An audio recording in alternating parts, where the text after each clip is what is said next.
Hey, it's great to be with you again today. Do you ever feel confused by maybe something that you feel like God is leading you to do, but as you sit down and examine it and pray about it, like this way of doing it is in your head, and you're like, I don't know if that's the way I would do it.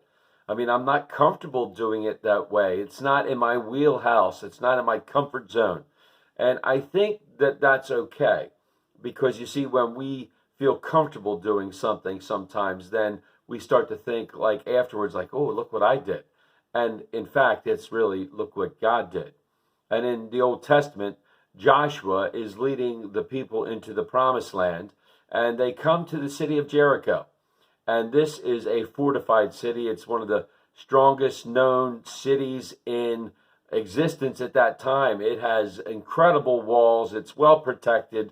The people feel like you can't get us, nani nani foo foo, right?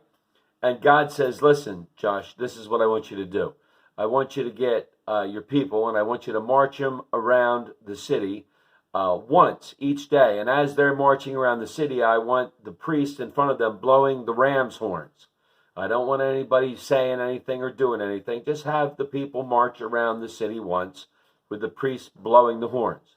And then on the seventh day, have the people march around the city 6 times. And on the seventh time, when I give you the heads up, blow the horns, have all the people shout, and the city will be delivered to you. Now, Joshua had to be like, what? That's the weirdest thing I've ever heard, right? How can you defeat a city by marching around it and then yelling at them like, hey, woo? But he listened, and he did what God commanded him to do. And on the seventh day, they marched, they blew the horns, they cheered and yelled, and the walls fell down.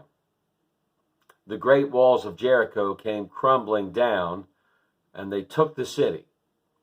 Now, Joshua could have tried to do it his way. They could have tried to lay siege to the city and starve the people out and don't let them have food and water, and it would have taken years for them to conquer that city.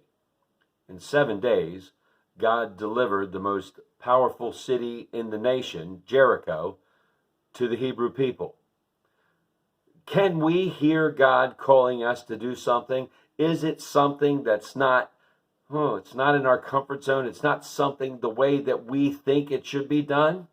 But yet God seems to be calling us to go there, to do that, to minister in a certain situation, to talk to a certain people, to go somewhere that we don't want to go, but yet we feel like we're being led there.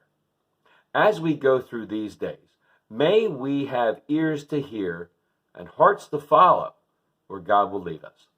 May God continue to pour out his grace, mercy, and blessings on each and every one of us until we get to meet again. Amen. Amen.